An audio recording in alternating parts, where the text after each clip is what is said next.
Hi, good morning, everyone. Welcome to SD 120. This is our Unit 2 discussion here about infection control. So let's go ahead and get started. Our objectives for this week are going to be focusing on infection prevention, and we're going to hone in a little bit on microbiology, anatomy, and some med term. We're going to throw in some med term there so you can understand really what we're talking about. So your assignments for this week, notice your workbook here has quite a bit of points attached to it, okay? So if for some reason you still haven't received your workbook, please reach out to me, let me know. Hopefully those should be coming in very soon if they haven't already. So keep working on those so you don't fall behind. That's your big points for this week, okay? So don't forget to respond to your peers, make your first discussion post by Wednesday. A lot of people tend to forget to go back and respond to get the full credit there. So just a reminder. All right, so we're going to start with medical terminology, just a real brief intro in MedTerm on how to understand. It's basically a foreign language, right? So why is that important for you as a central service tech or a sterile processing tech to know medical terminology? Well, you're going to come encounter with MedTerm every day. You're going to see it on the surgery schedule. All surgeries are written in medical terminology, essentially, right? It is another language that you have to learn. So you're going to need to understand what is being asked of you to help prepare for those cases. So it is important for you to understand med term. So the very basics of a medical term is three parts. These three main parts. You have a root word or word root, either or, prefix, and a suffix. The root word is the primary meaning of that entire word, okay? Now, this main part can be modified. We can change its definition by adding prefixes and suffixes. Now, prefixes always come before the word root. Pre, so pre means before. So it comes at the beginning of the entire word, right? It comes before the word root. Usually the word root, if it's like a bigger long word, is in the middle. Okay, prefixes are at the beginning, and then suffixes come at the end of the term. So don't get prefix and suffix confused. Suffixes are at the end, after the word. Both can modify the meaning of the word, right? So not all med terms will have a prefix, not all will have a suffix, but there will always be a word. There has to be. That's the main meaning, okay? So you understand these three basic parts, then we can break them down and define what those terms mean. So sometimes it gets a little weird because they do have a Greek or Latin origin. That's where these come from. So sometimes we wouldn't really say that in real life, right? The way that it is broken down by definition. And that's why. So if you're ever curious, just to make it in your head like, yep, that's why it's Greek. Okay. So it says a word element may contain all of these things, all three, or just the word root, or you could have like a prefix word root, or prefix, or maybe a word root and a suffix or something. Okay. Now to combine these things, these three parts, these elements, you're typically going to have what's called a combining vowel to make it easier to say. So typically that combining vowel is usually an O, occasionally an I. More often than not, it's an O. So how do you define a medical term? You're going to start, it's kind of counterintuitive. You're going to start at the end of the word with the suffix. So you define the suffix first, go back to the beginning of the word, define the prefix if it has one, and then go to the word root. Okay, and we'll break some of these down. I'll show you what that means here. So let's take the term cholecystectomy. It's a very common term. You're going to see that a lot on the surgery schedule more often than not. Okay, it's pretty common. So when I say define the suffix first, we're actually going to go here at the end. This is your suffix, ectomy. So what does ectomy mean? It means excision of. We're going to go back to the beginning. This is could be a prefix. In this case, we have two word roots. Okay, so your term might have multiple word roots. This one does. It's this chole part is not a prefix. It is a word root. So excision of bile cyst, or we could call it, like I said, with the Latin and Greek, it gets weird. Gall and cyst means bladder. gallbladder. So excision of the gallbladder, very common surgery. All right. So let's talk about a couple common suffixes. You're going to see several that have the same definition, but multiple different ways of putting it. Okay. So all of these suffixes mean pertaining to. So they come at the end of the word, pertaining to what, right? We go back to the beginning of the word. So ac, al, all of these, you'll see these all the time, pertaining to something. Then we have to define it. Some other common suffixes here. You have ectomy, like we just did with gallbladder, cholecystectomy. Ectomy is removal or excision. You could call that a couple ways, surgical removal or excision. Otomy means to cut into or incision into. Ostomy, so spelling matters here, especially with medical terminology. You have to be very careful. One letter changes the entire meaning of the word and what the surgery would be about. So you have otomy and then ostomy. So ostomy means to create an opening. So sometimes we do that with like the colon, a colostomy, ileostomy. Okay. And then raphe means to suture, to close something back up, suture it up. Tome. Now notice you have tome and otomy or tomy. So tome is the instrument used to cut. Otomy is the cut, basically, the incision into. So tome, instrument used to cut. Size is to cut, like we had excise, to cut out, really be what that means. Hexy is surgical fixation. Sometimes things fall out of place, I guess you could say. We have to put them back where they go. So that is a pexy, surgical fixation. Itis is very common. Itis is inflammation. Inflammation of something, what? You go back to the beginning of the word. You could say cholecystitis, inflammation of the gallbladder, which usually leads to cholecystectomy. Pathy is disease. So, say osteopathy, disease of the bone. Right? What kind of disease? You have to define it. So these are word roots. Notice how they look. They're different now. Okay. If we go back, let me point that out to you.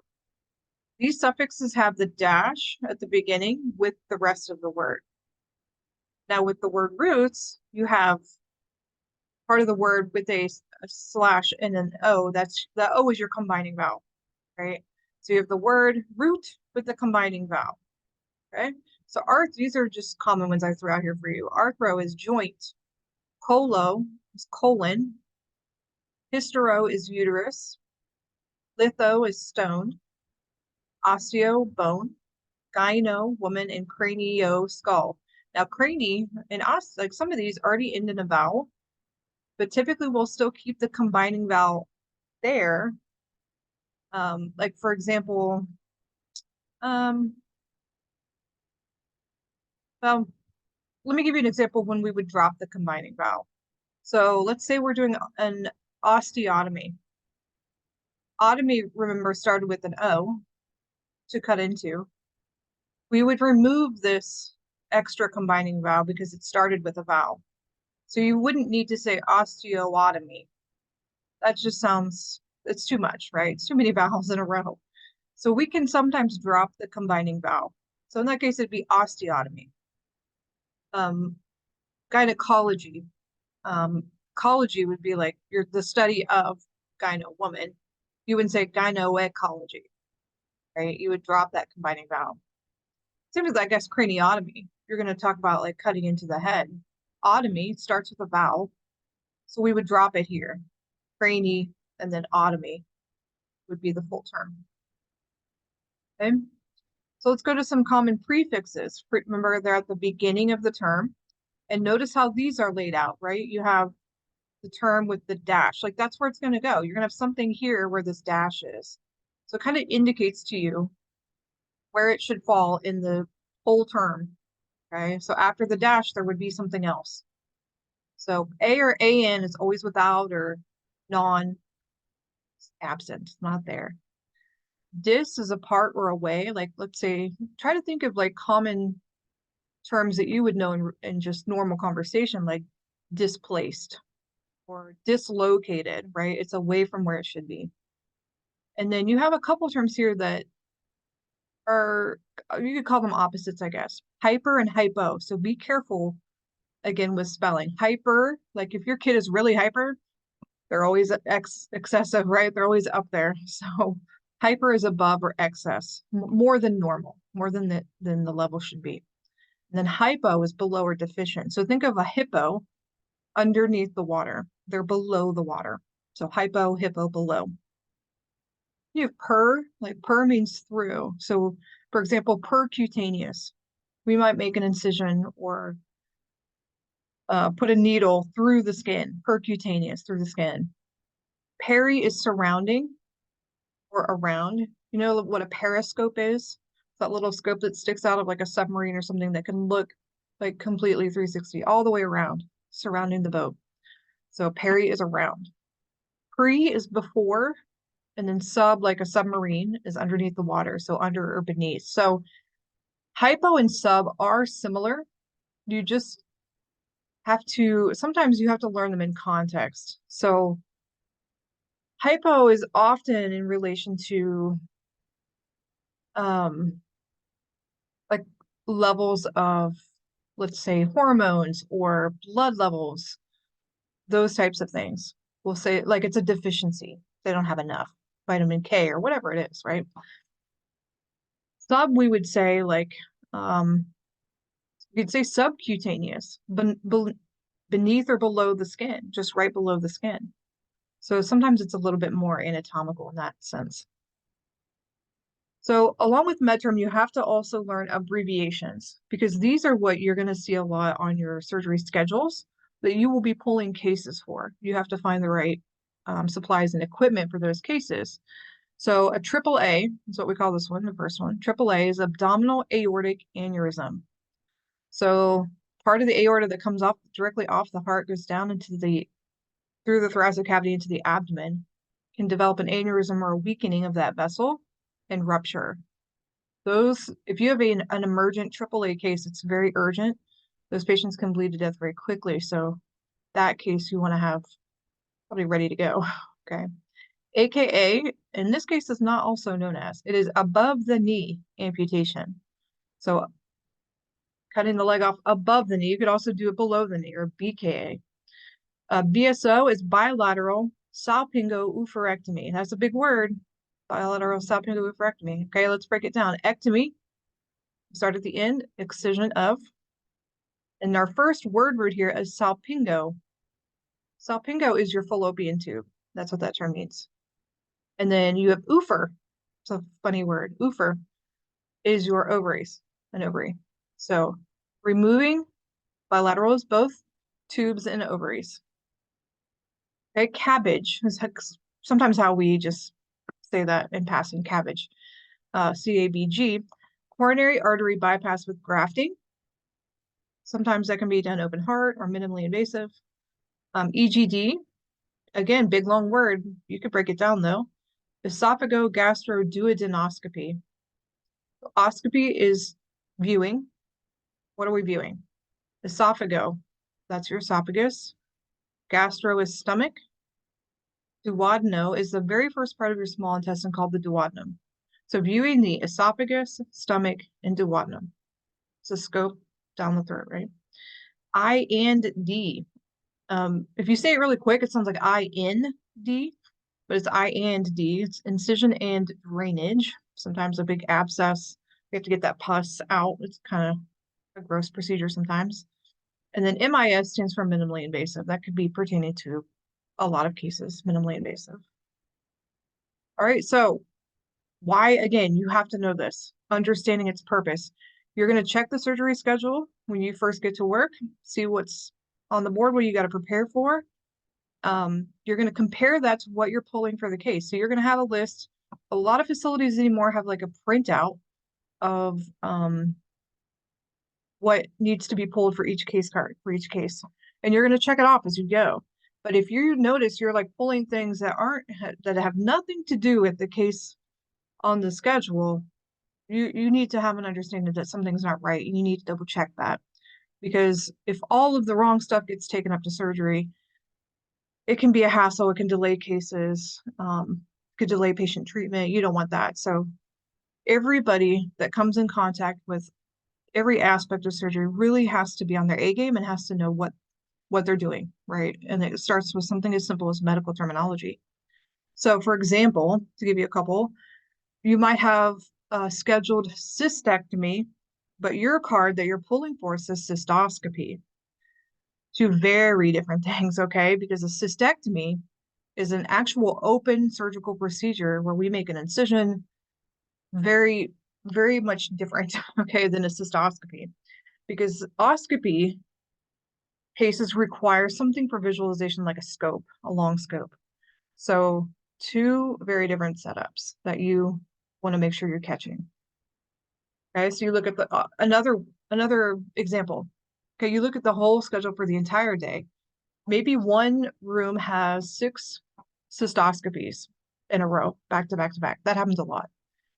What if you don't have 6 scopes? What if you don't have, the necessary equipment for all 6 cases? You're going to have to communicate with the operating room that you need those trays back as quickly as possible so you can redo them and get them sterilized again for the later cases in the day. So always check that to make sure you have enough supplies because, if not, you need to let the surgery team know ahead of time so they can make appropriate decisions. They may have to cancel cases if there's not a way to get those things back, or even other instrumentation. Maybe we just simply don't have it. So always double check that. Okay, so again, it's very important for sterile processing techs to understand medical terminology. I would highly recommend getting some sort of either flashcards or maybe an app on your phone that has basic med term and just go through it occasionally, okay? You're going to need to know those things for sure. And it's a little easier to learn it now as opposed to on the job. I promise you that. Okay, just get one leg up there. All right, so let's briefly talk about anatomy. We're not going to go into great detail. I mean, honestly, you could spend months and months and months on learning anatomy, but I think for what we'll be doing, it is not, you don't need to know as in depth, but you do need to know the basics, okay? So I included this chart, kind of look at this and understand the organization levels of the human body, okay? So when we're talking about anatomy and physiology, those two terms mean something. Anatomy means you're studying the structure of the body, how it's made up, and physiology is the function. So while they're spelled differently, they sound the same, FF, right? Physiology, function, they have the F sound. That's how I keep that straight. Anatomy, structure, physiology is function of the body. So if we look at this little pyramid, and we actually start at the top here, everything is built on this, atoms. Atom is the smallest building block of the entire human body. All right, everything else is contingent upon those, all the way back to chemistry. So a lot of things happen in your body that are chemical reactions. Without them, you would die. Okay, so for example, water, you have to have water molecules. Carbon, oxygen, all of those things. Okay, so each level builds up to the next. So atoms, a group of atoms or elements working together forms cells. Cells are what we would consider the basic living building block of the body. So atoms are the smallest, but cells are the smallest living unit within the body. So they have different things inside them that have specific functions. They might make proteins, they might carry an electric impulse. There's a lot of things different cells can do, a lot of different types of cells. Okay, now different cells working together, grouped together, make muscles, or I'm sorry, not muscles, tissues. Looking at the muscle. So different cells grouped together make different types of tissue. So 2 or more cell types working together makes a type of tissue. So for example, would be muscle, a couple of different types of muscle, right? You've got, what other types of tissue? Nervous tissue that is important for nerve function. Vascular, you could go into a lot of different ones there. Fatty tissue. So 2 or more types of tissue now working together form an organ. Okay, so you see how it like builds up on each other. Now organs have a specific function. They can do something like, for example, the bladder here. Its purpose is to hold urine and expel urine. right? There's a lot of different organs, your liver, your brain, your skin is technically an organ, eyes. So when you start to group organs of the similar function together, you can call them an organ system. So it's not just the bladder in that system. You also have kidneys, ureters, all of those things work together to form your urinary tract, your urinary system. Okay, now you can classify all of your organ systems together. You've got urinary system, cardiovascular, gastrointestinal, reproductive. All of those are organ systems work together to form you, the entire organ. Okay, so just wanted to give you that brief overview of the whole building block, the big picture. Okay, so now we can talk about our systems. We're going to go back from organism to organ system to talk about your systems, because you're going to see surgical cases based on system. So some facilities will even break down their cases, like they will have specific specialties for organ systems. So the orthopedic team that you might see, their primary organ system is skeletal, right? You might have an ENT team. They do anything ears, nose, throat, so tonsils, sinuses, esophagus, larynx, right? So you'll see a lot of different organs in some systems more than others. But these procedures that you're going to see related to skeletal these are just common ones. There's a lot. I just threw some in here. ORF, here's another abbreviation, stands for open reduction, internal fixation, so a way to repair a broken bone. Okay. TKA, again, with these abbreviations, total knee arthroplasty. So having a knee replaced is sometimes what people call it.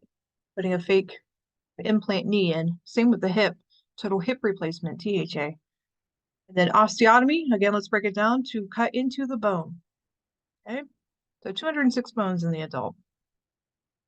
So a couple other systems, we'll just briefly go over each and their purpose. Muscular is for movement, not just moving your bones, but it also includes moving your heart, your heartbeat, as well as moving food through your GI tract, the whole thing. That is all technically muscular. So some procedures you'll see there, fasciotomy. The fascia is a dense tissue that covers the muscles, really dense tissue. Sometimes we have to cut it to relieve pressure. Herniorrhaphy. Remember, raphy means to suture. We're going to suture or repair a hernia. And then muscle biopsies, maybe to see if there's cancer, something like that. Nervous system is the whole purpose is to respond to stimuli, whether internal or external, so your brain can make an appropriate decision on what needs to happen, right? Do I need to remove my hand from the hot stove? Probably. Okay. So that includes brain, spinal cord, nerves, and neurons. Neurons are the cells of the nervous system. So procedures related to this, craniotomy, again, to cut into the cranium, usually to expose the brain. ACDF stands for anterior cervical, so we're in the front of the neck, discectomy and fusion. So sometimes if there's like compression on the spinal cord or, herniated discs that are pressing on the nerve, we'll approach it from the front of the neck. You can also approach it from the back as well. And then carpal tunnel, which is what this little picture is here. This is relieving that pressure on that median nerve in your wrist so your fingers don't go numb anymore. Okay. A couple other systems, reproductive, obviously for the reproduction of humans. We have to have that. Surgical procedures here would be orchiopexy. So remember I said pexy, sometimes things aren't in place where they should be. So this is typically done on infant males that their testes have not descended into the tract. So we have to actually go in and do that. D and C stands for dilation and curettage. So scraping out the inner layer of the inside of the uterus, usually for a lot of that's bleeding or difficult or painful menstruation. And then pelviscopy is to view inside the pelvis. So your combining valve here is actually an eye. There's one example of an eye combining valve.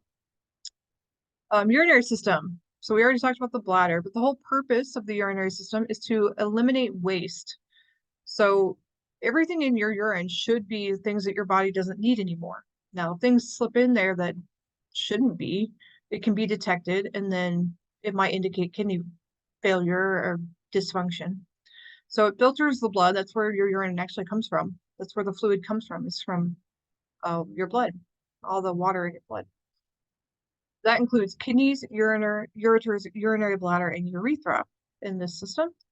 So here's an example of that scope for your cystoscopy. So it's much different than that cystectomy. We would need knives, retractors, other things to cut into.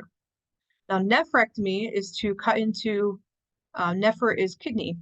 You're going to look, cut into the kidney. Maybe you're taking it out, remove a kidney. Lithotripsy is to break up, litho is stone, to break up stones, kidney stones. Okay. A couple more. Respiratory, obviously breathing, right? You have to have oxygen in, carbon dioxide out. So everything in the respiratory system here: nose, pharynx, which is your throat, larynx is your voice box, trachea is your windpipe, bronchi, and lungs. Okay, you have a thoracotomy. You're going to cut into the thorax. Pneumonectomy. Pneumo is actually, it's referring to air, but in this case, lungs. Okay, to take all or part of the lung. Tracheotomy. Sometimes people get a trach tube put in the front of their throat there to help them breathe. And ESS stands for endoscopic sinus surgery. We can take a tiny scope, similar to that cystoscope, and look into the sinuses through the nose. All right, digestive system, obviously for food, right? We need our food for fuel, for nutrients to do work. All of our cells need that.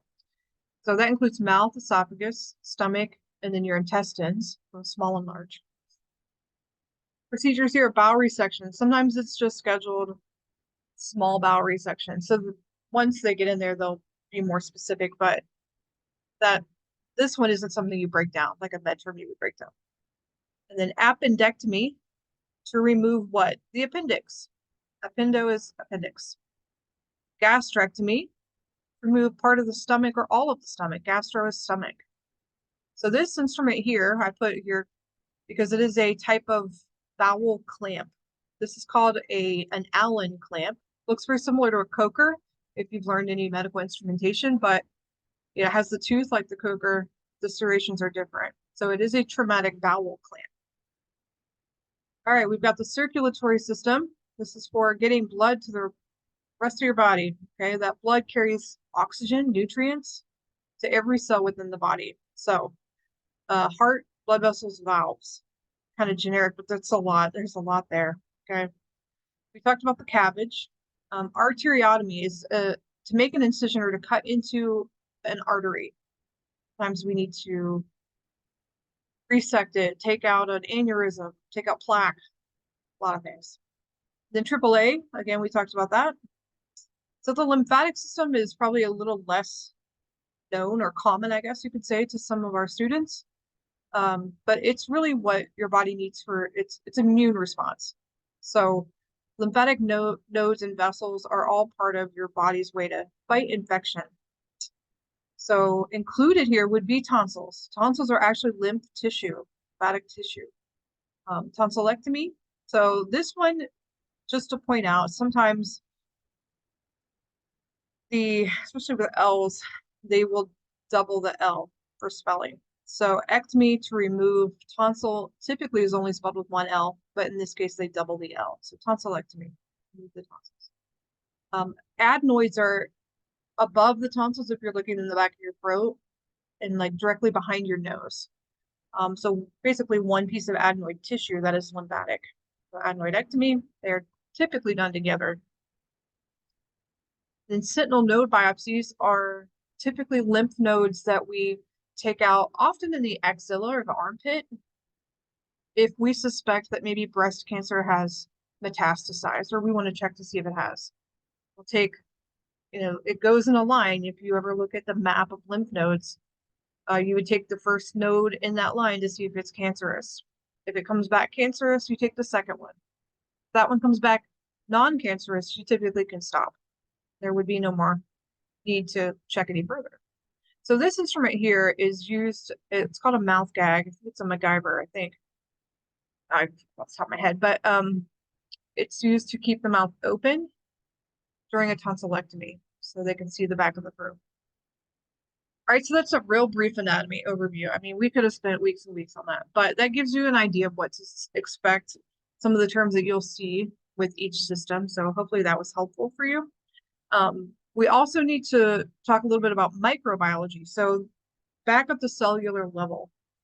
So not typically are you going to be looking for something as small as cells, but you're going to understand the implication of those cells. Why are they important, right? So microbiology is the study of microorganisms, things that you need a microscope to see. So that includes bacteria, viruses, spores, prions. We'll get into some of those things you have to have a microscope to see.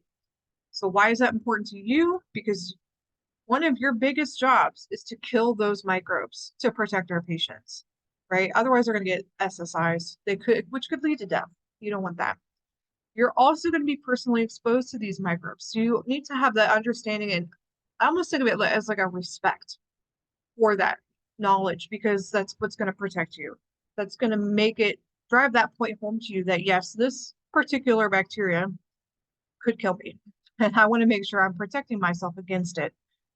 Okay. Because if you don't really understand, I think sometimes the point gets lost and maybe you become complacent, and we don't want that. So with micro, there are two important definitions, and you've probably heard this already, but let's drive this point home. You have something that is either sterile or contaminated. That's it. There is no gray area. There's no in between. Something's either sterile or it isn't. You cannot say it's sort of sterile. Nothing is ever sort of sterile. Because if you look at the definition of sterile, it is the absence of any living microorganism, including spores. That's the kicker, including spores. So nothing is surviving on that surface, which is what we want for our surgical instruments. We want them to be sterile for cutting into a body, right? So different processes, we'll get into those, steam sterilization, a lot of different ways to do that. All right, so if it's not sterile, it's contaminated. So that means there is something that touched that surface that is now in contact with a microbe. Could be something that leads to infection. It could be harmless. You're not going to know. You're just going to know by its the circumstance. So let's talk about conditions needed for bacteria to survive. So this is specific to bacteria and not viruses. Okay, keep that in mind. Bacteria need or don't need oxygen. There's different ways that can go. Temperature and then other conditions will affect its survivability. So with oxygen, we have these other terms that relate to that. So aerobic is a type of bacteria that requires oxygen or O2, has to have it to live. So with that knowledge, if you know that it's contaminated with an aerobic bacteria, if you starve it of oxygen, it will die. That's one of the very basic concepts of why we need to know this. Anaerobic, it doesn't need O2 to survive. So it can live deep in those tissues. That's sometimes what we see a lot of times. In deep infections in the body, they're anaerobic. They don't need oxygen. But if we expose it to oxygen, maybe it'll die. And then facultative means they can survive either way. Some bacteria are a little more scrappy than others. They can go either way. Certain temperatures, if it's a psychrophile, it likes cold temperatures.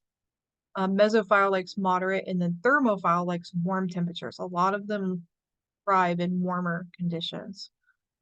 pH level, how acidic or basic something is, might affect it. Its nutritional needs and moisture and humidity also play a factor.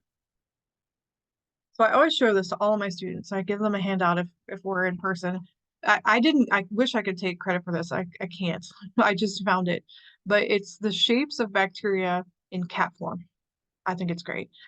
Sometimes these types of visuals help more than others because it's just funny and you'll remember it. So not all bacteria are shaped the same way, right? Some of them are circle shaped, like a coccus. That's the name for a circle shape. Some of them are rod shaped, or rod shaped is here. That's bacillus, rod shaped. You have one that's an in-between cat. That's a coccobacillus, kind of fat, kind of long. And then you have vibrio, which is technically comma shaped. And then spirillum is a spiral. And then these little guys down here are pleomorphic. That means they can change shape based on their environment. So pleomorphic. So If we ever take a specimen to the lab, the pathologist is going to look for these shapes and how they're arranged to dictate what that bacteria is. If we know what it is, we can treat it. That's the whole purpose. Okay? Or we know how to kill it as well. So, common pathogens of human concern. Group these into bacteria and viruses. It's typically the two most common pathogens you'll see. VRE is vancomycin-resistant enterococci. So, entero is referring to intestines or inside. So, cocci was that round, that first cat, that round ball shaped, okay? So VRE typically comes from feces, but it can come from also urine and blood. It's highly, um, I guess you could say contagious, if that's the right term. It's easily transmitted. Klebsiella comes from the intestinal tract. Notice they're italicized here. We're talking about micro. The bacterial names are italicized. It's just why they are. And then this last one is super common. You'll hear about this a lot. Staphylococcus aureus or Staph aureus. If someone says they have a staph infection, this is what they're referring to. There are other staphylococci bacteria, but Staph aureus is the most common. This is your most common cause of surgical site infections, Staph aureus. You typically have this, most people do, naturally on your skin or in your nasal passages. It is often considered a resident bacteria on you. Now, it is opportunistic in that if you make an incision on somebody, that bacteria can kind of go below the skin where it typically isn't, and then replicate and become an infection. So it is opportunistic. Now, viruses, common ones here, HIV, these two for sure are big concerns for us in the healthcare field because they're bloodborne pathogens. So we have to be very careful that we don't have any needle stick injuries or anything like that, because that's where you're going to get it from, right? Now, other ways you could get it would be like sharing dirty needles, drug use, sexual contact. But for our concern, it is those bloodborne, like accidentally getting stuck with a blade that maybe didn't get unloaded in surgery, sent downstairs. Shouldn't happen, but it does, okay? Same with hepatitis C, most prevalent bloodborne infection. So I threw prions on here as well. It doesn't really fit into either of the other two categories. It's not a bacteria, it's not a virus. Viruses require a host cell, bacteria don't. Prions are their own little thing. They are abnormal proteins, which is crazy to even think that they would cause problems, but an abnormal protein. Most prions that we're referring to in the healthcare field affect the brain. So if you've ever heard of mad cow disease, that is what this is. It's a prion. So CJD is the true term for that. It's Creutzfeldt-Jakob disease, CJD. I think that's how it's pronounced. I think it's German. But it is a huge concern for sterile processing because your typical sterilization process does not kill a prion. They're very, very resistant to sterilization processes, more so than a spore from a bacteria. So if we suspect a patient has CJD, we have to handle it a certain way. Otherwise, you're going to spread it to the next patient and the next patient. So it is a brain disorder. It will eventually kill the patient. As far as I know, there really isn't much of a cure for it. So, I mean, just look at the x-ray. It basically withers away. It makes your brain like a sponge. It's called spongiform encephalopathy. It's really what it's called. So it will eventually just end up killing the patient. So we want to make sure that we don't pass that on if we suspect somebody has CJD. Often you'll know ahead of time. So if you do, you want to make sure everybody knows that something doesn't slip by that should have been either thrown away or whatever. So we will use disposable items whenever possible. That's ideal. Not everything can be disposed. Sometimes they will quarantine the items for a specific amount of time. And then contact the manufacturer to see if there's another way. If you need that item, if you can't throw it away to kill it. So it's a big deal, it really is. So here's my nerd picture. Electron microscopes have really good pictures, and that's really what a spirillum looks like, that bacteria. So it is important for you to know the implications of microbiology because it is going to affect you. You want to make sure you're taking the right precautions and understand the risks of those diseases. That way you really are extra careful. Okay. So along with that, we need to just briefly talk about infection prevention. So central sterile processing plays a very significant role in HAIs. HAI stands for hospital-acquired infections. This term used to be called nosocomial infections, if you've ever heard that term. If you're old school, if you've been around a while, nosocomial used to be the term. They've changed it. Just probably because no one doesn't really make sense. HAI, hospital acquired. So if a patient comes in for, let's just say a craniotomy, okay, but we put a Foley catheter in for them so they can urinate. Maybe they get a urinary tract infection while they're there. That's an HAI. Urinary tract infections are one of the most common HAIs, as well as surgical site infections. They got that after they were under our care, which we want to eliminate. So you guys play an important role in that, in making sure that everything's clean and sterile, processed correctly.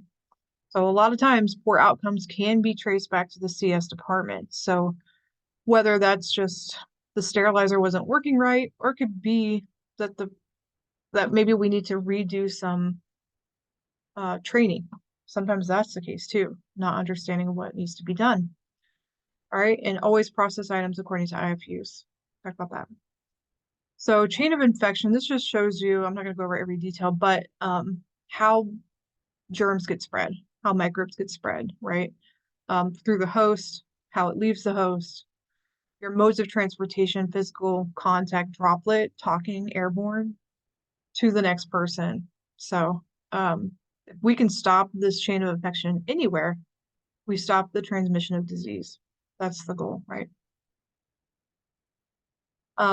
Principles of asepsis. So asepsis is this term that we use to talk about breaking that chain of infection. Any activity that prevents or breaks the chain of infection. So we could talk about it in two ways, medical and surgical. Medical is going to be like your hand washing with the decontamination. Surgical is that sterile technique, sterile, removing all microorganisms, including spores. So it's a step up from medical asepsis. It's a little more detailed than just hand washing or decontaminating an item. Okay, so we can prevent infections through these two concepts, right? So along with those concepts, how do we do that? What are the 5 basic principles of those 2 asepsis techniques? First, you have to know what's dirty and what's contaminated, because it's not always visible. So for example, if I'm a surgical technologist and I know my tray is sterile, and then I accidentally touch that sterile instrument to the light handle above me, or the actual light, but that light is not sterile. It didn't go through a sterilization process. By proxy, I guess you could say, we now know that that instrument is contaminated. Does it look bloody or dirty? No. But did it touch a non-sterile surface? Yes. So you kind of have to take it in context sometimes. So know what is clean. Understand what has been properly cleaned or chemically cleaned by using the right steps. Know what is sterile, because clean and sterile do not mean the same thing. And if I see, like if you're doing a report and writing something for me and you put clean but meant sterile, I'm going to call you out on it, okay? So know the difference. Sterile only happens when you've gone through the sterilization methods and used a biological indicator to show that that spore has in fact died, okay? Number 4, keep the first 3 separate. So you'll hear us a lot saying, keep clean and dirty separate. That prevents any potential cross-contamination. You don't want that. Clean and dirty must never come in contact with each other. And then remedy contamination immediately. Don't wait, because you might forget about it, to be honest with you. I know we get busy sometimes, be like, hey, this scissor is dirty. Go ahead and just get rid of it. Don't wait. It's on your sterile field. Okay, safety and risk management. We're talking about your department here. This goes back to infection control, because you have to manage these risks. Infection is a risk, okay? So we want to make sure we're mitigating that, preventing those needle stick injuries. We talked about wearing PPE in your discussion post, so you guys did a good job on that. I think you understand the importance of wearing proper PPE, but sharp safety is going to be a big one as well. So you have these sharps containers. all throughout really all of the healthcare departments, but especially in surgery and sterile processing, you want to make sure that all the sharps are properly contained so you don't accidentally get stuck with a dirty needle or a scalpel or something. So sharps injuries can result in, like we talked about, HIV or Hep C, hepatitis C. Handle sharps with care. Never just like grasp all the instruments in a tray at one time if you're cleaning them and decontam, because sometimes people in surgery, either through laziness or just they missed it as well, put maybe a loaded scalpel in there or a needle, a suture needle could be in there. So take them a couple, one or two at a time. Never grasp all of them at a time. Something could be hidden, okay? And then put those sharps where they go. They're designated as such. You can also look up your SDS sheets. These are safety data sheets. Used to be called MSDS for us old school people. But these are available in your department, or there's a phone call, a little phone number that should be on your department phone that you could call this, and it will list literally anything you need to know about a chemical. So any chemical in your department that is, something you might be exposed to, you will have the SDS for. Because let's say you spill it, how do you clean it up? Not everything can just be wiped up with paper towels and hope for the best, right? Some things have to be cleaned a specific way. Sometimes if you add water to certain chemicals, it might make it more volatile. So be very careful with those things. Never just assume you know how to clean something up. Always, always check that. Same with first aid. What if you get in your eyes? What should you do? Spill it on your skin. What could happen? So you need to have those available and know how to get that information.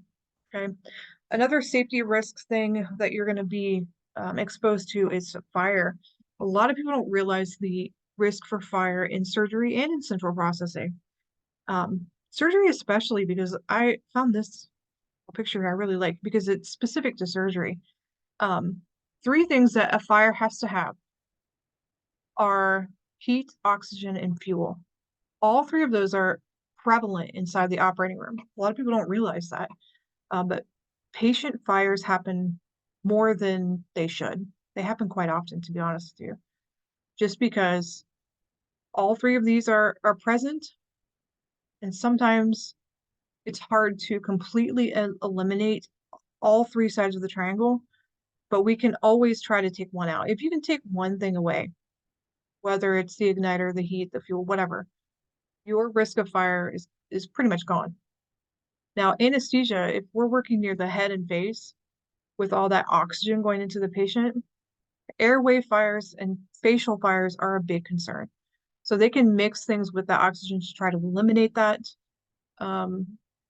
We can try to have all kinds of like laser safety, bovie safety things. Using alcohol preps is usually very risky. We try to eliminate that if we think there's a higher fire risk. Grapes can catch on fire. Patient hair can catch on fire. So if we're near the hair, maybe we'll put a little KY jelly in it to make it less flammable, out of the way. So different things to think about. We're talking about fires. So don't give it a place to start, right? So along with the CS, a little bit more specific to the CS department, keep these in mind. We talked about some of these already. Never reach into a sharps container. Never touch sharps by hand. Always use something to unload sharps. Foaming detergents can conceal sharps as well. So really watch before you put them in the foam. You're going to be exposed to high temperatures. Those sterilizers can get up to 200 plus degrees. So burns are a concern. And ETO is a type of sterilizer that is a little more risky. It's flammable. It's known to cause cancer. So you have to really take safety guidelines seriously with that. Okay. So I know that's kind of a lot in one lesson, but all of those things are really important for the sterile processing tech, med term, anatomy, micro, safety concerns, right? To make sure you're doing the best job you possibly can for your patients. So if you have any questions on any of that, please feel free to reach out to me. I do have office hours on Tuesdays today, so just shoot me an email or whatever. We can discuss whatever issues you're having. We'll get it solved, okay? All right. Have a great week.